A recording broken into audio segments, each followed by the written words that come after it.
Bom dia, moçada! Aqui é o Casemiro. Se você é novo por aqui, já se inscreve no canal. Nós somos uma família que está viajando o Brasil aí, eu, a Cibele e o Luke, o nosso cão. E a gente mostra para vocês os lugares por onde a gente vai passando, os lugares que são legais para mostrar. E também levamos o nosso projeto social, que é ensinar xadrez para as crianças por onde a gente está passando. Para quem viu nossos últimos vídeos, a gente está aqui no sítio do João, que é um colega meu, aqui próximo de Cascavel, numa cidade chamada Catanduvas. E sempre que a gente vai partir desses lugares, a gente tem um mix de sentimentos, que é um sentimento tanto de alegria quanto de tristeza. Alegria porque a gente vai estar indo para a estrada, como todo viajante gosta de estar na estrada, conhecendo pessoas novas, lugares novos, e aquele sentimento de tristeza por estar deixando um lugar que nos acolheu tão bem, que conhecemos pessoas também maravilhosas, e um lugar bonito como esse aqui do sítio do João, onde fazia muito tempo que a gente não estava tão em contato com a natureza nesse sentido, né? Então aqui é um lugar privilegiado. A gente encontrou várias espécies de aves, de pássaros que faziam muitos anos que eu não via, como o nambu do bico vermelho, aquele pica-pau do topete vermelho, trinca-ferro, uma infinidade de sabiás. Então a gente teve essa experiência muito bacana aqui no sítio e também ficamos bastante alegres que esse sítio tem essa integração com a natureza e com espécies que faziam muito tempo assim que a gente não encontrava. Então é um sinal que essa região aqui desse sítio é bastante preservada e dá oportunidade para essas espécies, para elas crescerem e se multiplicarem aqui na natureza. Então hoje é o dia da gente levantar acampamento aqui do sítio e ir para a cidade de Cascavel. Então hoje a gente vai limpar a casa, tem que dar banho no Luke, fazer algumas atividades antes da gente pegar a estrada. E também a gente vai passar em Catanduvas, um lugar muito legal que a gente quer mostrar para você.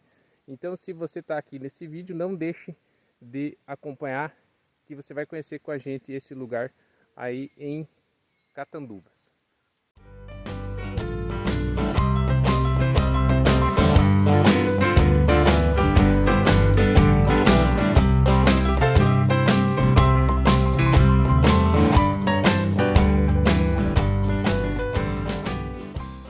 Então, pessoal, a gente está saindo aqui do sítio. A gente demorou um pouco para fazer o que a gente precisava, mas a gente então limpou a casa, fizemos todas as atividades e agora a gente vai rumo a Cascavel. O Luke tomou um banho. Foi obrigado, né, gente? Voltou a cor original dele, né? Porque aqui ele tava já com a cor terracota, né, Luke? Então, agora a gente vai seguir viagem.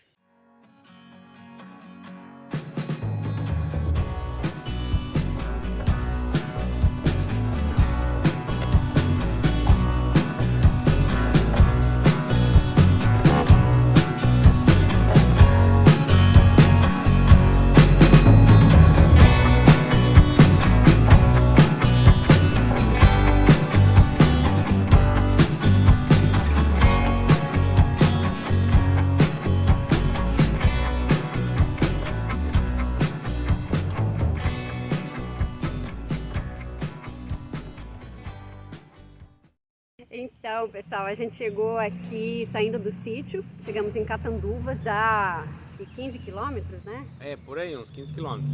Bastante estrada de chão, mas aí chegamos aqui e chegamos finalzinho de tarde, então não deu para pegar. O memorial fecha às 5 horas da tarde, então a gente chegou em cima do laço. Então, Chegamos 3 para 5. Então a gente tá aqui na pracinha que fica bem na frente. E aqui, ó, bem-vindo junto, bem-vindo. Bem-vindo, Luke, bem-vindo. Aqui a gente estacionou e vamos dormir. Até porque amanhã cedo a gente vai ali no memorial. Então, enquanto isso, a gente tá tomando um chimarrão e passeando com o Luke, que estava mal acostumado, que estava no sítio. E aí agora ele fica chorando para caminhar. O Luke então, ficou um tempo com o bicho solto do sítio, selvagem. E aí agora colocamos ele na guia e fica chorando. Ele já é chorão de natureza, né? Daí agora ele fica chorando, porque ele quer ficar solto, né? Aí a gente vai curtir agora esse finalzinho de tarde aqui, vou passar a noite aí. E aí amanhã a gente mostra pra vocês o memorial. É isso aí, amanhã a partir das 8 o memorial fica aberto, então a gente vai mostrar pra vocês essa história fantástica que pouca gente sabe e que é bem importante na história tanto do Paraná quanto da história do Brasil e que é muito pouco divulgado. Então amanhã vocês vão ficar sabendo tudo sobre essa história que tem esse memorial aqui em Catanduvas. É isso aí. Então tá. Até lá. E aí, agora é bom dia. Já acordamos, já fiz o exercício matinal, tá vindo uma chuva. Aí agora a gente vai entrar lá e visitar o memorial. Antes que chova, resolvi vir mostrar para vocês aqui por fora como é que é. A gente dormiu aqui, tem uma pracinha, é uma mistura de estacionamento pracinha. E aqui atrás, nesse tijolinho aqui, é o memorial que a gente vai visitar aí, que a gente descobriu aí uma história aí que estava escondida aí, que eu acredito que poucos de vocês sabem também dessa história. Eu vou mostrar ali pela frente. Aqui então a cidade é Catanduvas.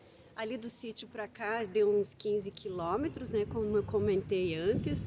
A cidade mais próxima e maior é Cascavel, também dá mais uns 20 quilômetros para frente. Catanduvas é uma cidade que vive do agronegócio, né? A força dela maior aí é no agronegócio, na produção de grãos. A cidade é um charme, é uma gracinha, né? Dá pra ver ali atrás, ela é toda bem planejada. E aqui fica o memorial. Então, Catanduvas é uma cidade relativamente pequena, tem um pouco mais de 10 mil habitantes. E foi construído há pouco tempo esse memorial que eu vou mostrar pra vocês. Que chova aí, porque tá vindo uma chuva bem forte aí. Aí aqui é o memorial da Revolução de 1924, essa é a entrada principal. Um amarelinho lá atrás, lá é o estacionamento. Ó, essa construção aqui foi de 2013.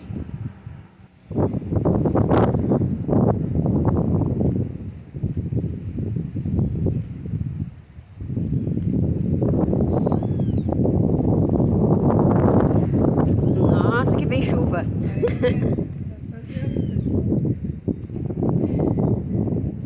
Então aqui é o estacionamento. Aqui estão fazendo um edifício novo da prefeitura. A pracinha. E agora a entrada para a gente estar visitando é por aqui. Bom, pessoal, a gente está aqui então com o Mildo Ramos, que é o secretário de Cultura, que vai nos apresentar um pouco mais aqui da história da Revolução de 1924 aqui no Memorial em Catanduvas. Então aqui nesse quadro aqui, ó, era o presidente da época, o presidente que foi de 1922 a 1924. O governo de Arthur Bernardes, na época, ele governou em estado de sítio, porque antes da Revolução de 1924, aconteceu a Revolução de 1922. Essa de 1922 ocorreu lá em Copacabana, lá no Rio de Janeiro, a qual o Brasil Rio de Janeiro era a capital do Brasil na época, né? Capital. Só que essa de 1922, ela foi uma revolução de pouca expressão, podemos dizer assim, mas foi fundamental para que houvesse essa de 24. No dia 5 de julho de 1922, tenentes do exército se rebelaram contra o presidente Arthur Bernardes e fizeram esse levante contra o governo, né? E o que eles queriam com essa reivindicação? O Brasil, naquele momento, ele vivia a famosa política do café com leite, as oligarquias políticas. Quem dominava o Brasil na época, vamos falar assim das pequenas cidades, eram os coronéis, mas não coronéis de patente militar, e sim os grandes latifundiários. Então eles queriam que houvesse uma moralidade na política, que fosse implantado no Brasil o voto secreto, que naquele momento o Brasil passava pelo voto aberto, o famoso voto por cabresto. Entre outras garantias reivindicadas para os cidadãos, garantias e direitos, era que fosse implantado também o ensino público obrigatório e acessíveis para todos, que também não existia no Brasil. Então, pegando de Arthur Bernardes, a gente falou aqui de 1922, né? Foi o início da conversa. Então, 1922 começou no dia 5 de julho e já no dia 6 a batalha foi finalizada, porque não teve uma participação efetiva ali. Adesão por parte dos outros militares. Então, essa batalha, tanto de 22 quanto de 24, ela é conhecida também como a Revolução Tenentista. Por que tenentista? Imagine que a gente tem um exército brasileiro parte do exército, os tenentes do exército, fizeram esse levante contra o presidente Arthur Bernardes. E aí então a gente tem uma batalha militar, é uma batalha política militar. Era parte do exército contra o presidente, contra aquele regime que estava implantado no Brasil naquele momento, reivindicavam melhorias e garantias para os cidadãos, e o outro lado do exército cumpria seu dever em defender aí o governo. Então por isso que a gente tem aqui os legalistas e revoltosos. Então legalistas eram os soldados que defendiam o governo, e os revoltosos ou revolucionários eram aqueles que levantaram a bandeira contra o presidente. Então essa de 24, ela começou lá na cidade de São Paulo. Foi no dia 5 de julho, aí sim houve uma grande participação do exército, uma parte do exército, né? Os tenentes do exército fizeram o levante.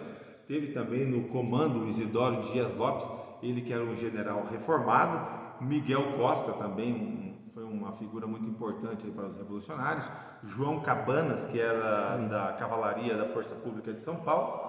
Então foi feito esse levante no dia 5 de julho, lá em São Paulo, permanecendo por lá a batalha por 23 dias. Os revolucionários ocuparam os grandes centros, fizeram as trincheiras, e houve um episódio muito importante também naquele momento, que foi a primeira vez na história que o exército brasileiro bombardeou seu próprio país. Então o governo federal mandou jogar bombas sobre as trincheiras dos revolucionários, inclusive aeronaves sobrevoaram ali jogando bomba no entorno das trincheiras. Só que ao invés de pegar ali somente os soldados que estavam participando da batalha, acabou pegando o entorno, hospitais, as moradias, então acabou sucumbindo também os moradores. E como os moradores estavam simpatizantes com a revolução, estavam de acordo com aquilo que estava acontecendo, e também para que não houvesse o fim da batalha já em São Paulo, e para não perder essa simpatia do povo lá de São Paulo, os revolucionários resolveram fazer uma retirada de São Paulo e vieram para o Mato Grosso, que hoje é o Mato Grosso do Sul. Eles vieram com cerca de 3.000 homens lá de São Paulo. Quando chegaram ali no Mato Grosso, eles sofreram forte ataque. Cerca de 1/3 dos homens ou morreram, ou foram capturados ou feridos nessa batalha, nesse confronto. Então, para não perder a batalha e não serem exterminados todos ali, eles vieram para o sul do Brasil. O primeiro território paranaense ocupado pela Revolução foi Porto São José. Eles desceram pelo Rio Paraná, passaram por Guaíra, Foz do Iguaçu e chegaram a Catanduvas. Só que, claro, o Catanduvas na época era um pequeno vilarejo escondido entre as montanhas. Nós aqui pertencíamos à cidade de Guarapuava. Existiam aqui nesse vilarejo cerca de 20 famílias. Então, qual que era a estratégia da Revolução? Era fazer a famosa batalha de movimento, não a batalha de trincheira. A de movimento, você sempre está despistando o inimigo, né? Só que daí, quando eles estavam aqui em Catanduvas, que também foi um importante meio de batalha, porque aqui existia a estação telegráfica. Era um importante meio de comunicação que ligava Guarapuava, Catanduvas a Foz do Iguaçu. E lá em Foz do Iguaçu, junto com Isidoro Dias Lopes, ficou também um grande contingente revolucionário. Sobre o Rio Piquiri, sobre as margens do Rio Piquiri, também houve ali uma frente de defesa, e Catanduvas houve também aqui um quartel-general de comando da Revolução. Um ponto estratégico foi estratégico, Catanduvas. Estratégico, até o objetivo deles aqui era sair de Catanduvas e ir para os grandes centros, Guarapuava, até chegar à capital, que seria Curitiba. Ficaram sabendo de Luiz Carlos Prestes, que estava vindo do Rio Grande do Sul com uma coluna de soldados, com cerca de 1.500 homens, para vir dar reforço aqui aos revolucionários. Então, qual foi a estratégia? Permanecer aqui para aguardar a chegada dos gaúchos, até para não abandoná-los na mata, que na época eles tinham que vir desbravando também, que não tinha estrada aberta para chegar até aqui em Catanduvas, vindo do Rio Grande do Sul, né? Então, um dos motivos da permanência da Revolução em Catanduvas foi essa, a estação telegráfica, que era importante meio de comunicação, e aguardar a chegada de Luiz Carlos Prestes. Aqui em Catanduvas, ou melhor dizendo, na nossa região, a primeira batalha ocorrida aqui foi no dia 15 de novembro de 1924.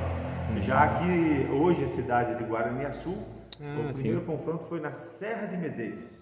Então, ali, quando chegaram em Medeiros, ali, os revolucionários indo sentido... o próximo vilarejo maior seria a Colônia Malé. que a Malé hoje é Laranjeiras do Sul. Então eles também queriam explorar aquela região. Né? E quando eles estavam indo sentido a Malé, houve o primeiro desfecho ali. Só que também uma participação muito importante que esteve aqui na nossa região foi Marechal Cândido Rondon. Que Marechal Cândido Rondon, ele veio para comandar a tropa legalista. Então, como os revoltosos estavam vindo de Foz do Iguaçu sentido Curitiba, o Marechal Rondon já fez o inverso, já veio de São Paulo a Curitiba e de Curitiba a Catanduvas. Então foi onde houve esse encontro. Só que daí, o porquê de Marechal Rondon vir comandar a tropa legalista? Porque ele já esteve aqui na nossa região em 1902.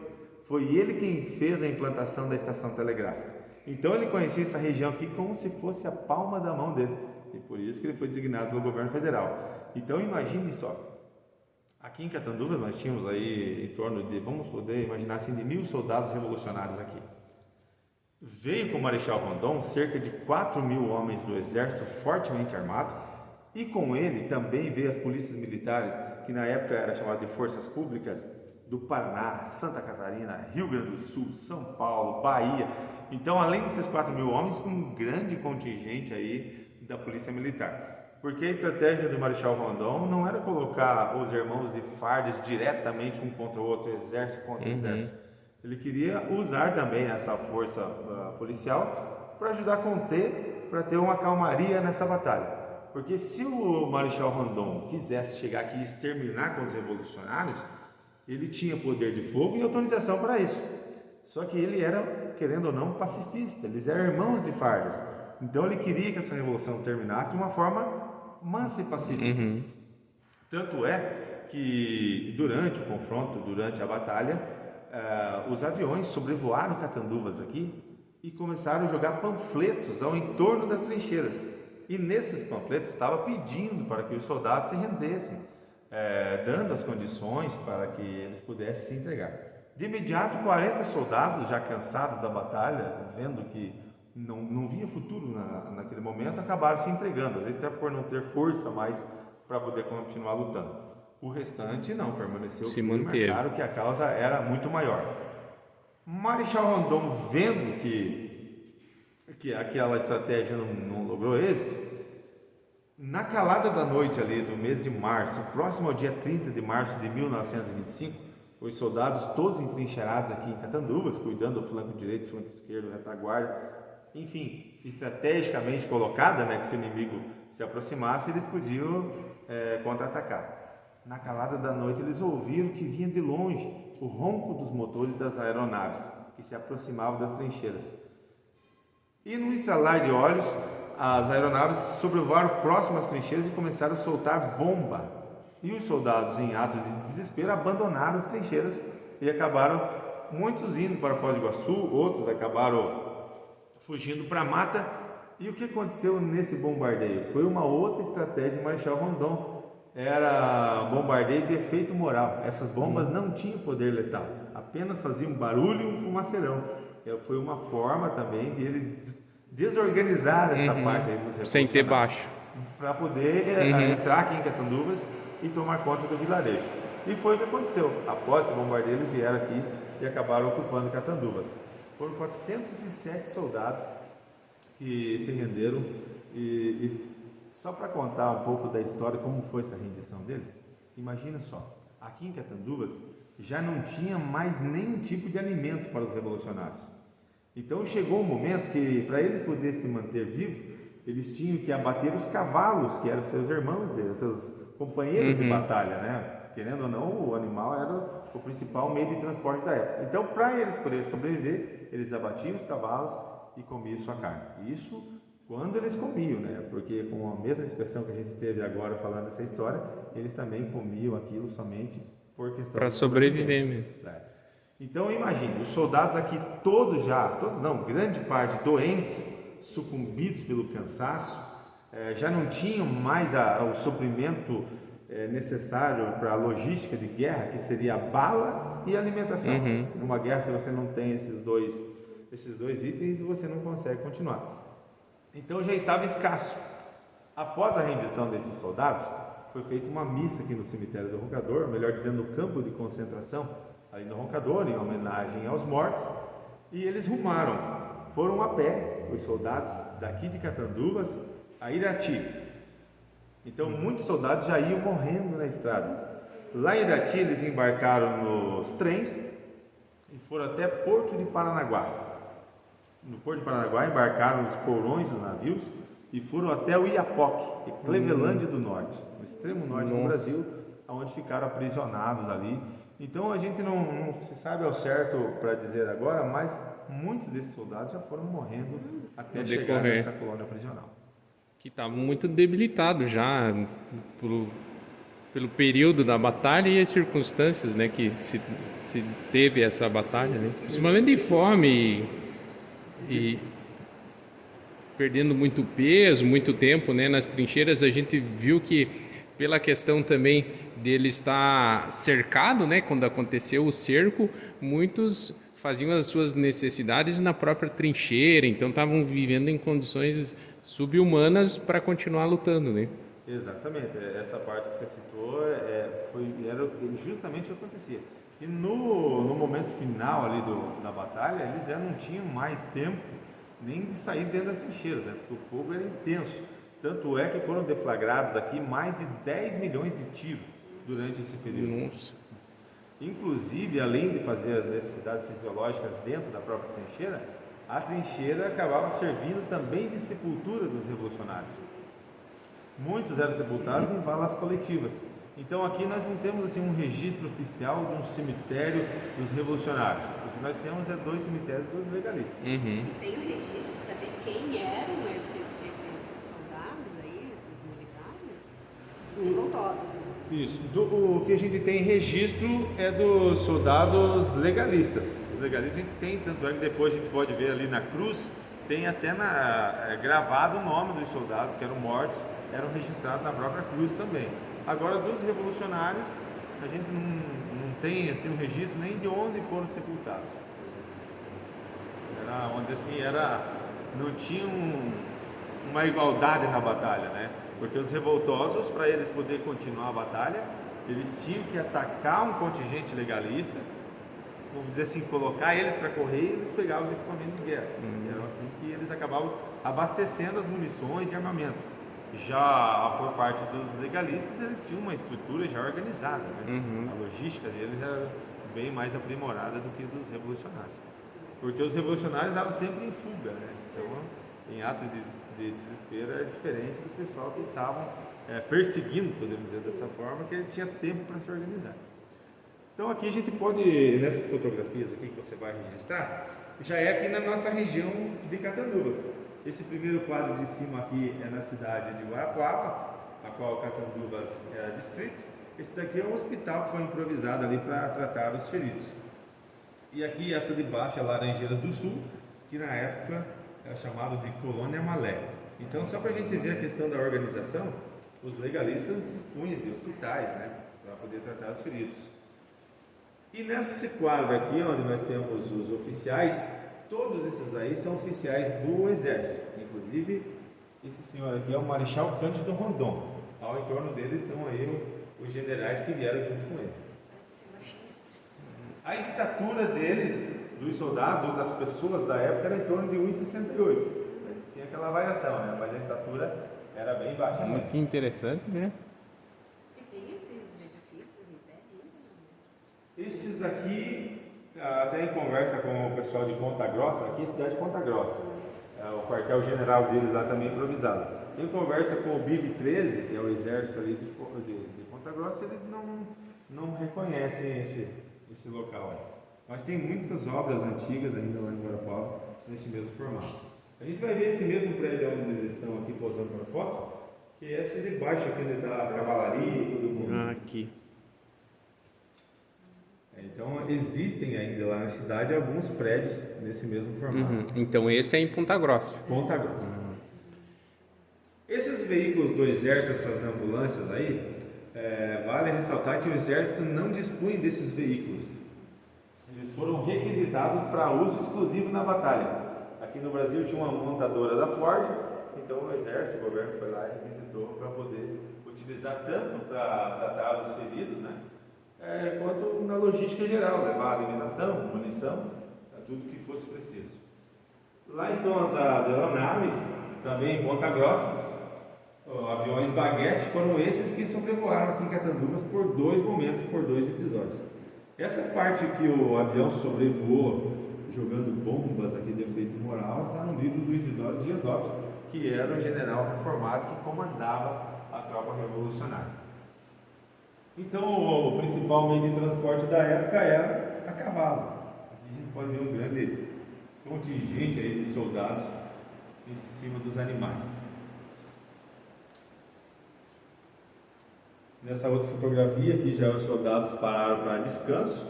Então, quando a gente pega aqui soldados com a legenda Guarapuava, eles são soldados legalistas, porque os revolucionários foram somente até Serra do Boi Preto, Borman, Belarmino, que é aqui na região hoje de Guaraniaçu.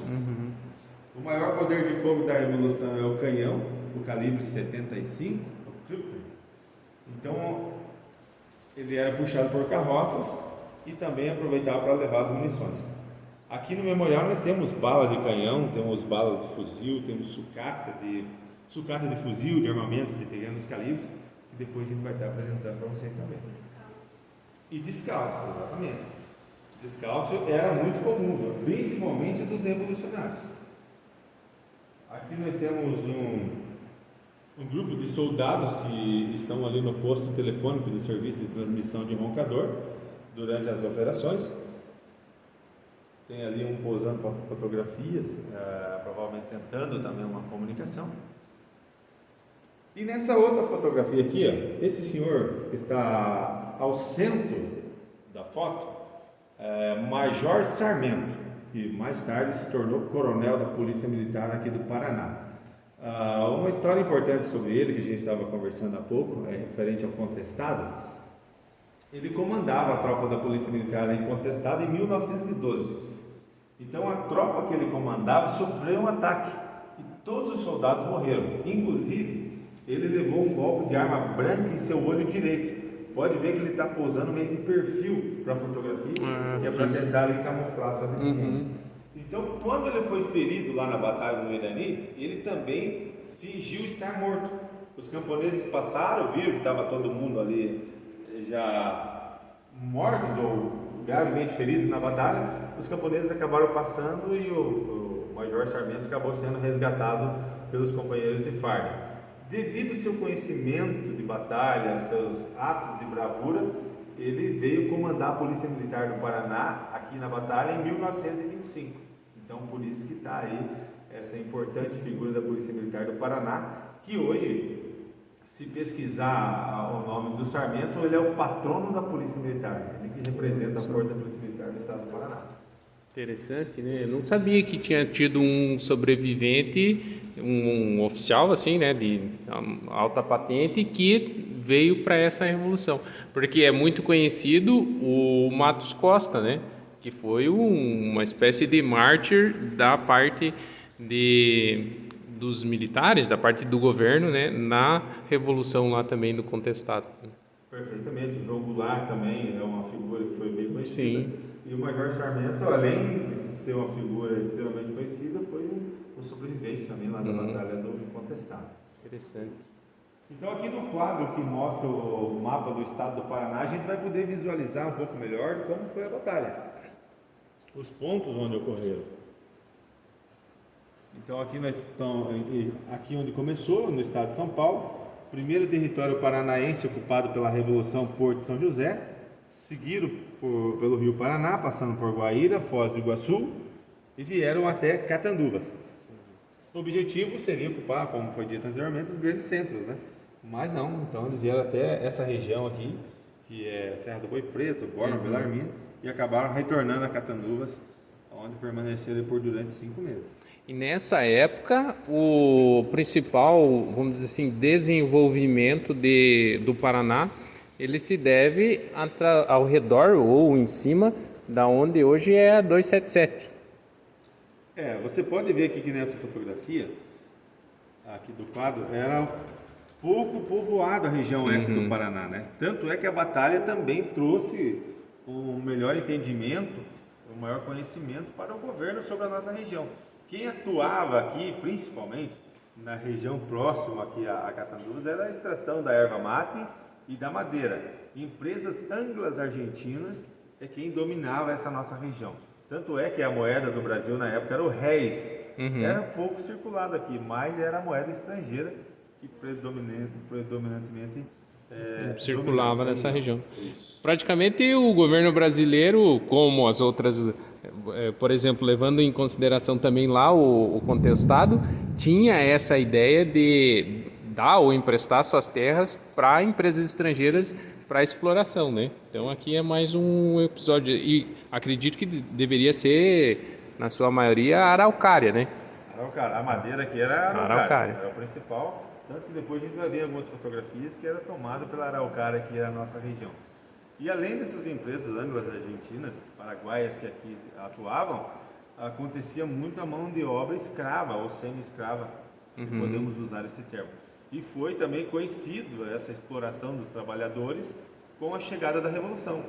João Cabanas, quando veio com sua tropa, que é a chamada Coluna da Morte, acabou encontrando aqui um estado precário aqui de exploração de mão de obra, que acabou sendo varrido também com a chegada da Revolução Tenentista. Esse seria, vamos dizer assim, o lado positivo da Revolução, onde trouxe conhecimento do que estava acontecendo nessa região para posteriormente melhorar, vamos dizer assim, a vida das pessoas no oeste do Paraná. Exatamente. E tanto é que foram feitas concessões posterior a esse período da batalha, onde veio o pessoal do Rio Grande do Sul para trabalhar, para explorar aqui de forma legal, podemos dizer assim, né, a nossa região. Aí teve uma imigração dentro do próprio país. Sul, Santa Catarina acabou daí vindo através dessas concessões, as empresas vieram se instalar aqui. Interessante. E aqui nós temos o material bélico, material encontrado aqui no solo de Catanduvas. Olha só. Essa parte é fivela. Fivela, isso aí. Fivela daqueles adereços que os militares usam, né? As talabartes, aquelas correias que é utilizada aí para carregar os suprimentos. Então encontra muito. Em Catanduvas nós temos o André Augusto, o Andrezão. Ele faz a parte de detectorismo, ele faz o estudo de campo. Então, grande parte desse material que aqui se encontra foi encontrado por ele em campo de batalha. Além desses materiais que nós temos aqui, ele também tem um memorial próprio lá na casa dele, que tem aí outras peças também bem curiosas que vale a pena conhecer. Que interessante. E Abre para visitação. Ele faz com o maior gosto e carinho. Ele é apaixonado também por essa parte aí história. De história e principalmente da história da Revolução. Mas além dele, pessoas também acabam encontrando essas peças. Quando foi inaugurado aqui o memorial, ele foi inaugurado no dia 25 de julho de 2013. Então, na inauguração dele, as peças que compuseram o memorial foram doações de moradores antigos. Então, os moradores que encontravam, guardavam em suas residências e posterior foi feito um apanhado de todo esse material, foi feita uma visita de casa em casa para sensibilizar os moradores, a doar as peças para que o público tivesse acesso. E eles prontamente doaram e hoje se encontra aqui no memorial. Que interessante. Então aqui nós temos, se você tem machado, você pode ver que ele é um machado diferente, é um machado tático, né? Tem algumas aberturas ali que é para você esticar fio de arame farpado, que é utilizado em frente às trincheiras para dificultar também a chegada do inimigo. Tem um enxadão, que já é também diferente desses convencionais que a gente conhece. E aqui tem os adereços também que é dos animais, né? Tem o freio, tem o estribo, que é da cavalaria. Tem uma parte do estribo aqui que ele já tem um brasão, já é diferenciado. Aqui pequenininho, né? Estribinho aqui. Tem um pé pequeno. Um pé pequeno, até como a gente estava comentando há pouco ali, a estatura dos soldados também é uma estatura baixa, né? Essa aqui é uma serra tática. Essa aqui ela é dobrável, põe no bolso. Quando precisava cortar uma madeira, já tinha. Olha só que interessante. Hoje se usa um fio, né? Tipo um fio com duas... Isso. Você já corta também com mais facilidade. Que são moedas. São moedas. Essas aí são moedas de réis. R$200, 2.000 conto de réis. Um botão de alguma farda, né? Alguma roupa. Botão de farda. Lata de alimento? Um garfo. Isso aí, é uma lata de alimento. Eram os suprimentos aí da batalha. Essa pá aqui é uma pá tática. Os soldados também portavam ela na mochila. Era utilizada aí para abertura de trincheiras. Aqui nós temos alguns talheres, tem as espadas, que é o sabre utilizado aí pelos oficiais do exército. Tem um estribo já aqui da cavalaria em melhor estado de conservação. Nossa, esse sabre deve ser pesado, né? Olha Ele é o pesado. tamanho. Ele é bem pesado. Uma lâmina bem grossa. Hein? Naquele outro expositor aqui acima, nós temos uma garrucha calibre 44. Temos também a sucata de um revólver calibre 32 e um pouco calibre maior, o 38, que foi encontrado também nas trincheiras. Essas aqui são as baionetas. A baioneta é aquela faca que vai acoplada à ponta do fuzil. E o fuzil é esse primeiro de cima aqui, ó. Um fuzil Mauser calibre 7.62. Essa espingarda do centro ali é uma Winchester. E uma 36 é o que fecha aí o nosso expositor. E essa farda aqui, ó, é uma réplica. Ela é uma réplica idêntica à farda do exército da época. Ó. Vejam que aqui tem também que os botões tem um detalhe do Cruzeiro do Sul. E na original também tinha. Tinha chapéuzinho também? Tinha o chapeuzinho. Da forma que está aqui era o jeito que eles usavam na época. O chapeuzinho usado até hoje. Até hoje, é o cap militar. Até uma pergunta que a gente sempre faz aqui para os alunos, para os visitantes. Essa aqui é uma réplica idêntica do exército. Então a pergunta que a gente faz é quem que usava essa farda? Eram os legalistas ou os revoltosos? Arrisca? Hã? Acho que... Aqui falou que é os legalistas, e aí? Os revoltosos, eu acho. Ó, você vê só. Então a notícia boa é que você acertou e você também. Lembra que lá no início era o exército, parte do exército contra a outra parte Os favorável? legalistas na foto mais fardado, né? Exatamente. Então é assim que se vestia tanto os legalistas quanto os revoltosos. O que diferenciava um do outro era o campo que ele ocupava, se era o campo dos legalistas ou dos revoltosos. Na hora do entrever ali, não podiam se enganar também? Podia se enganar e acontecia muito de um infiltrar a tropa do outro para extrair informação, né? E daí o que acontecia? Quando um revolucionário capturava um legalista, eles forçavam o legalista a aderir à revolução. E quando era o contrário, que o legalista capturava um revolucionário, aí eles aprisionavam. Então, era dessa forma que acontecia. Só que, claro, que além dessa farda do exército, nós temos participação da polícia militar, de 5 estados, temos também civis que aderiram à revolução, então não era bem uniforme essa revolução, né? Tinha aí trajes distintos, não era uma exclusividade. E aqui nós temos uma serra americana. Essa serra aqui, pode ver que ela é diferente daquelas tradicionais, né? Olha aqui, ó, os dentes de corte é um pouco diferente. Eles utilizavam essa serra aí para cortar as árvores, tanto para fazer as trincheiras, quanto para fazer pontes. Porque eles vinham com os animais, às vezes se deparavam com alguma sanga, rio que não tinha como fazer a travessia, eles cortavam as árvores, fazia todo o trabalho de construir a ponte, atravessava toda a tropa e posterior a isso eles explodiam a ponte, porque o inimigo vinha atrás, né? Então se o inimigo quisesse cruzar, tinha que fazer todo esse trabalho aí também. Então foi encontrado também aí na mata em Catanduvas. Falando em estação telegráfica, nós temos aqui um fio de telégrafo. Era por aqui que aconteciam as comunicações. E o telégrafo, o meio de comunicação, era através de código Morse. Então, Tec. tem que ser uma pessoa extremamente entendida, tanto para fazer a leitura quanto para mandar a mensagem, né? Aqui nós temos também uma sucata do fuzil Mauser 7.62, a qual temos aqui a bala, o calibre.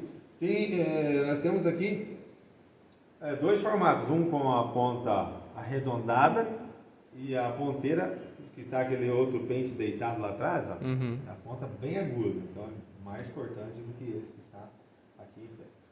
Aqui nós temos o pente da metralhadora e o estojo que é guardado aí esse pente. Temos dois tipos de bala de canhão aqui do calibre 75 milímetros. Esta que está em pé, ela tem um dispositivo, ela tem um timer nela. Então imagina só que essa bala demoraria, vamos arredondar aqui, 1 minuto para cair sobre as trincheiras dos revolucionários ou dos legalistas. Então, como as trincheiras ela era curvada, às vezes acontecia de cair em um ponto, acabava matando aqueles que estavam ali dentro da trincheira.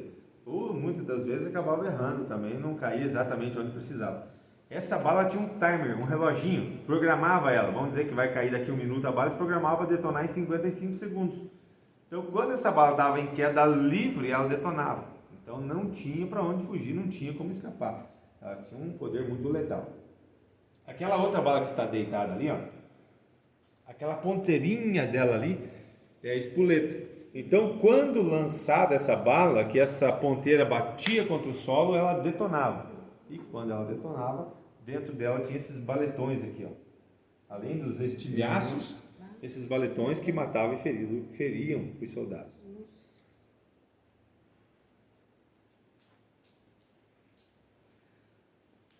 Aqui também um outro grande poder de fogo é a metralhadora com o tripé. Essa aí era terrível também. Ela tinha um grande poder de fogo, o ataque era exterminador.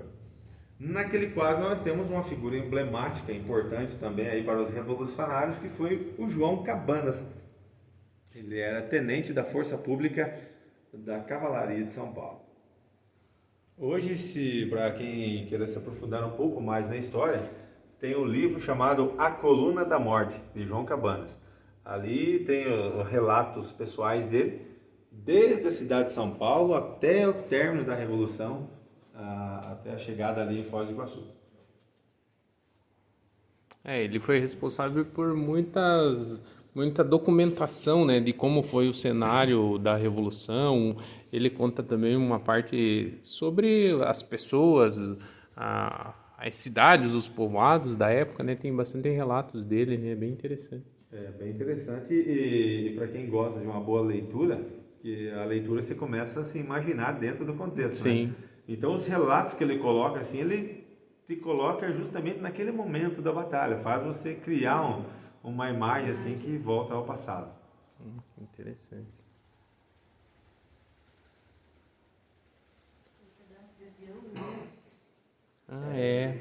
Essa sucata de avião aqui, a gente tem ele no memorial, mas ele não fez parte da batalha, por isso que ele está aí fora do recanto ali das batalhas.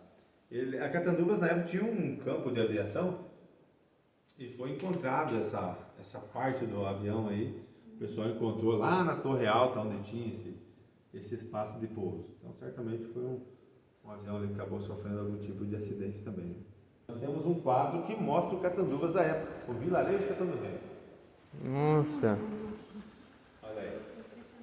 Aí está o Catanduvas, escondido entre a mata, entre as montanhas. Aqui está a estação telegráfica de Catanduvas, é aí que tudo acontecia. Aqui nós temos algumas residências, ó. Aqui era o armazém do seu Teodorico Rodrigues. Aqui vendia secos e molhados. E mais algumas casas, inclusive até uma escolinha tinha aí nesse vilarejo. Nossa, muito no início, muito no começo da cidade mesmo, né? Hoje esse local do Catanduvas, ele é na comunidade do Passo Liso. Então o Catanduvas de hoje seria um pouco assim, não é bem nessa localidade. Dentro da estação telegráfica tem esse tipo de equipamento aqui, ó. Esses eram os aparelhos aí que encaminhavam as mensagens. E esse telégrafo, então, ele era originalmente do exército. Os revolucionários que vieram para cá e conquistaram numa primeira batalha para poder usar ele depois para a comunicação deles. Isso, que a estação telegráfica Catanduvas, o vilarejo de Catanduvas, ele já vem desde 1889. Nossa. Em 1902 foi implantada a estação telegráfica. Então o telégrafo ele servia de um posto intermediário de comunicação que pegava de Guarapuava a Foz do Iguaçu. Daí quando houve a Revolução, já em 1924, aí quando os revolucionários chegaram em Catanduvas que se depararam com o telégrafo. Foi um achado muito importante para eles e eles acabaram utilizando em batalha. Né? Daí aqui já é o telégrafo, aquela mesma casinha que a gente viu lá, aproximado. Olha quem está aqui, o Marechal Cândido Rondon e aqueles mesmos oficiais que a gente viu lá no início. Então aqui já foi posterior à batalha. Pelo que a gente viu, acho que eram 17, né? Não lembro se está certo o número. 17 oficiais, era 4 mil homens do exército, acompanhado de 17 oficiais, 17 generais do exército. E vindo um pouco mais adiante, nós temos aqui uma família de refugiados. Então imagine só, vamos pegar essa família como exemplo. Foram tantas, né? Mas vamos usar essa como exemplo. Quando a família viu a Revolução chegando em Catanduvas, eles pegaram a família, o pai e a mãe pegaram os filhos, pegaram uma vaquinha de leite, panela, sal e se esconderam no mato. Qual que era a intenção? Amanhã os soldados vão embora e a gente retorna para casa. E não foi o que aconteceu, né? A batalha chegou aqui e permaneceram por 5 meses. Então, durante 5 meses também as famílias tiveram que sobreviver aí dentro da mata. E quando a Revolução chegou em Catanduvas, tudo que os moradores tinham foi requisitado também para uso em batalha. Então já ninguém era dono de mais nada, né? Tudo aquilo era compartilhado.